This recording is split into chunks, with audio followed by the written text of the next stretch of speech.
అయితే నాగేశ్వరరావు గారు ఈ మధ్య కాలంలో పెళ్ళైన తర్వాత అక్రమ సంబంధాలు అనేవి చాలా ఎక్కువ పెరిగిపోయాయి. అలా అక్రమ సంబంధం పెట్టుకున్నా గూడా కోర్టు పరంగా గూడా ఇది చెల్లుబాటు అవుతుంది అని వింటున్నాం. వాళ్ళని ఏమి చేయలేమని గూడా వింటున్నాం. అలాంటి వాటిలకి ఏమైనా లీగల్‌గా ఒక ప్రొసీజర్ ఉందా అండి? ఇప్పుడు అందరికి అర్థమయ్యే తీరుగా చెప్పాలంటే ఏందంటే, ఈ మనకు భారతదేశంలో ఒక ప్రాబ్లమ్ ఏందంటే, చట్టాల మీద గానీ, వాటిని చదివే విధానంలో గానీ, వాటిని అర్థం చేసుకునే విధానంలో గానీ ఎక్స్పర్ట్స్ లేరు.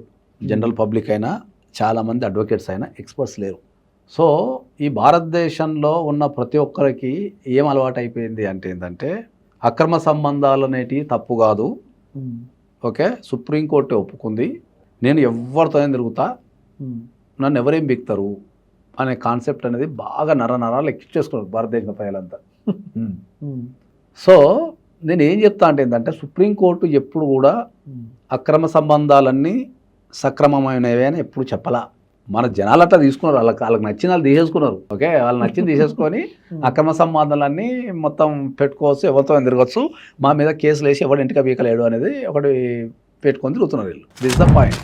సుప్రీంకోర్టు ఏం చెప్పింది అంటే ఏంటంటే, అందరికి అర్థమయ్యే భాషలో చెప్పాలంటే, అది దగ్గర ఒక 500 పేజీల జడ్జిమెంట్ ఉంటుంది. దాన్ని చాలా బాగా వివరించి చెప్పాలి. కానీ ఒక్క వాక్యంలో చెప్పాలంటే ఏంటంటే, అక్రమ సంబంధాలు అనేటివి క్రిమినల్ పరిధిలోకి రావు అని చెప్పింది తప్ప, అక్రమ సంబంధాలన్నీ సక్రమమైనయే, మీరు అక్రమ సంబంధాలు పెట్టుకుని ఎంజాయ్ చేయండి, మీ మీద కేసులు వేయనీకి లేదు, మీ మీద చర్యలు తీసుకోనికి లేదు అని చెప్పి సుప్రీంకోర్టు ఎక్కడ కూడా చెప్పాల. సుప్రీంకోర్టు ఏం చెప్పింది, 497 అంటే అడల్టరీ అనేది, దాంట్లో ఆడవాళ్ళకు ఒక రకంగా ఉంది శిక్ష, మగవాళ్ళకు ఒక రకంగా ఉంది. ఏది ఐపీసీ 497లో. అంటే ఈక్వాలిటీ లేదు, జెండర్ ఈక్వాలిటీ లేదు. ఓకే, సో దాని మీద సుప్రీంకోర్టు ఏం చెప్పింది అంటే, దీంట్లో ఆడవాళ్ళకు మగవాళ్ళకు జెండర్ ఈక్వాలిటీ అంటే న్యాయపరంగా సమానంగా లేదు కదా. అక్రమ సంబంధం అనేది ఆడవాళ్ళు పెట్టుకుంటే ఒక రకంగా ఉన్నది, మగవాళ్ళు పెట్టుకుంటే ఒక రకంగా ఉన్నది 497లో. ఓకే, సో మరి ఒక రకంగా వీళ్ళకు ఒక రకంగా వాళ్ళకు ఒక రకంగా ఎందుకు, ఇది తీసేస్తే అయిపోతుంది కదా అని చెప్పింది తప్ప, నీకు కేసులు పెట్టనీకి లేదు, ఇబ్బంది పెట్టనీకి లేదు, అక్రమ సంబంధాలని సక్రమమైన ఎప్పుడు కూడా సుప్రీంకోర్టు చెప్పలా.